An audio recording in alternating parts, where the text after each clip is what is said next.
Hello, welcome back to Mother's Corner for your weekly dose of horror. Tonight, we'll delve into There Will Come Soft Rain by Ray Bradbury, published in 1950. Are you ready? Let's go. In the living room, the voice clock sang, tick-tock, 7 o'clock, time to get up, 7 o'clock, as if it were afraid that nobody would. The morning house lay empty.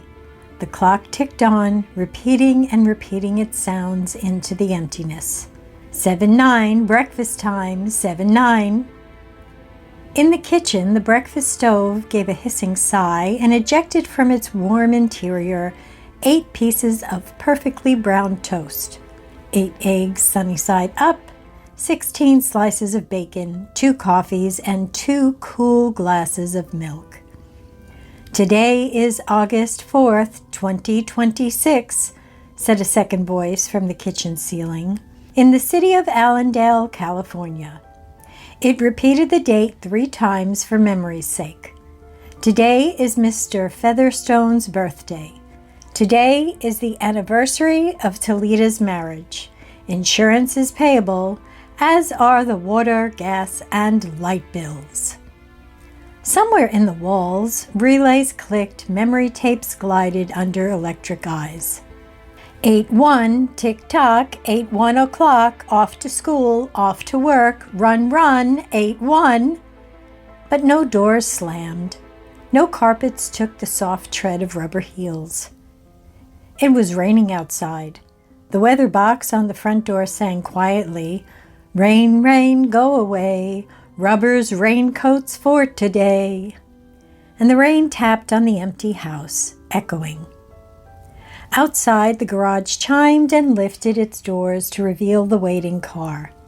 After a long wait, the door swung down again. At 8:30, the eggs were shriveled and the toast was like stone. An aluminum wedge scraped them into the sink, where hot water whirled them down a metal throat, which digested and flushed them away to the distant sea. The dirty dishes were dropped into a hot washer and emerged twinkling dry. 9:15 sang the clock, time to clean. Out of warrens in the wall, tiny robot mice darted. The rooms were acrawl with the small cleaning animals, all rubber and metal. They thudded against chairs, whirling their mustached runners, kneading the rug nap, sucking gently at hidden dust. Then, like mysterious invaders, they popped into their burrows. Their pink electric eyes faded. The house was clean. 10 o'clock. The sun came out from behind the rain. The house stood alone in the city of rubble and ashes. This was the one house left standing. At night, the ruined city gave off a radioactive glow which could be seen for miles. 10:15. The garden sprinklers whirled up in golden fonts, filling the soft morning air with shatterings of brightness. The water pelted window panes, running down the charred west side where the house had been burned evenly free of its white paint. The entire west face of the house was black, save for 5 places. Here, the silhouette in paint of a man mowing a lawn. Here, as in a photograph, a woman bent to pick flowers. Still farther over, their images burned on wood in one titanic instant. A small boy, hands flung into the air, higher up, the image of a thrown ball, and opposite him a girl, hands raised to catch a ball, which never came down. The 5 spots of paint, the man, the woman, the children, the ball, remained. The rest was a thin charcoal layer. The gentle sprinkler rain filled the garden with falling light. Until this day, how well the house had kept its peace. How carefully it had inquired who goes there, what's the password, and getting no answer from lonely foxes and whining cats, it had shut up its windows and drawn shades in an old maidenly preoccupation with self-protection which bordered on a mechanical paranoia. It quivered at each sound, the house did. If a sparrow brushed a window, the shade snapped up. The bird, startled, flew off. No, not even a bird must touch the house. The house was an altar with 10,000 attendants, big, small, serving, attending in choirs. But the gods had gone away, and the ritual of the religion continued senselessly, uselessly. 12 noon. A dog whined, shivering on the front porch. The front door recognized the dog voice and opened. The dog, once huge and fleshly, but now gone to bone and covered with sores, moved in and through the house, tracking mud. Behind it whirred angry mice, angry at having to pick up mud, angry at inconvenience.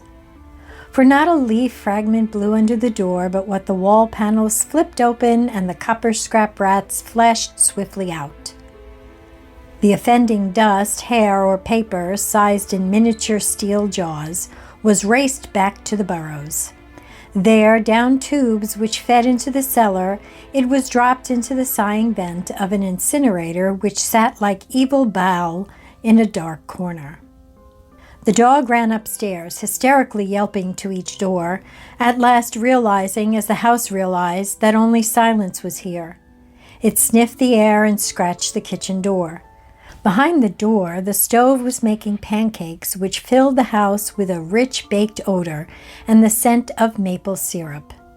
The dog frothed at the mouth, lying at the door, sniffing, its eyes turned to fire. It ran wildly in circles, biting at its tail, spun in a frenzy, and died. It lay in the parlor for an hour. 2 o'clock, sang a voice. Delicately sensing decay at last, the regiments of mice hummed out as softly as blown gray leaves in an electrical wind. 2:15, the dog was gone. In the cellar, the incinerator glowed suddenly, and a whirl of sparks leaped up the chimney. 2:35, bridge tables sprouted from patio walls. Playing cards fluttered onto pads in a shower of pips. Martinis manifested on an oaken bench with egg salad sandwiches. Music played, but the tables were silent and the cards untouched. At 4 o'clock, the tables folded like great butterflies back through the paneled walls. 4:30, the nursery walls glowed. Animals took shape: yellow giraffes, blue lions, pink antelopes, lilac panthers cavorting in crystal substance. The walls were glass. They looked out upon color and fantasy. Hidden films docked through well-oiled sprockets, and the walls lived. The nursery floor was woven to resemble a crisp cereal meadow. Over this ran aluminum roaches and iron crickets. And in the hot, still air, butterflies of delicate red tissue wavered among the sharp aroma of animal spores.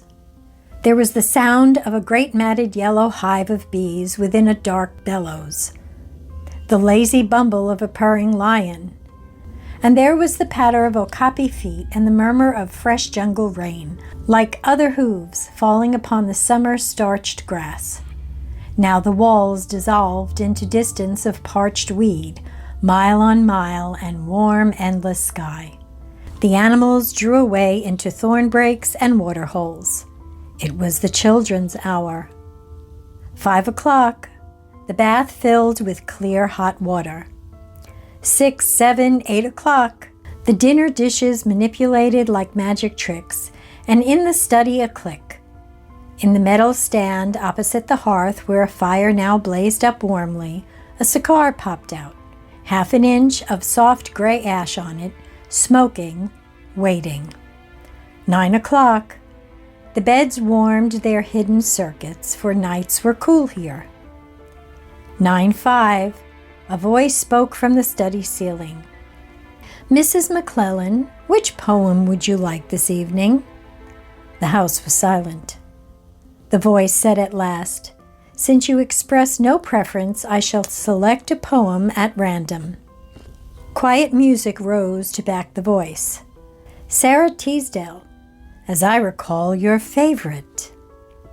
There will come soft rains and the smell of the ground, and swallows circling with their shimmering sound, and frogs in the pools singing at night, and wild plum trees in tremulous white. Robins will wear their feathery fire, whistling their whims on a low fence wire. And not one will know of the war, not one will care at last when it is done. Not one would mind neither bird nor tree if mankind perished utterly. And spring herself, when she woke at dawn, would scarcely know that we were gone. The fire burned on the stone hearth, and the cigar fell away into a mound of quiet ash on its tray. The empty chairs faced each other between the silent walls, and the music played. At 10 o'clock, the house began to die. The wind blew. A failing tree bough crashed through the kitchen window. Cleaning solvent, bottled, shattered over the stove. The room was ablaze in an instant. "Fire!" screamed a voice. The house lights flashed. Water pumps shot water from the ceilings, but the solvent spread on the linoleum, licking, eating under the kitchen door, while the voices took it up in chorus. "Fire! Fire! Fire!" The house tried to save itself. Doors sprang tightly shut, but the windows were broken by the heat, and the wind blew and sucked upon the fire. The house gave ground as the fire in 10 billion angry sparks moved with flaming ease from room to room and then up the stairs, while scurrying water rats squeaked from the walls, pistoled their water, and ran for more. And the water sprays let down showers of mechanical rain. But too late. Somewhere, sighing, a pump shrugged to a stop. The quenching rain ceased. The reserve water supply, which had filled baths and washed dishes for many quiet days, was gone.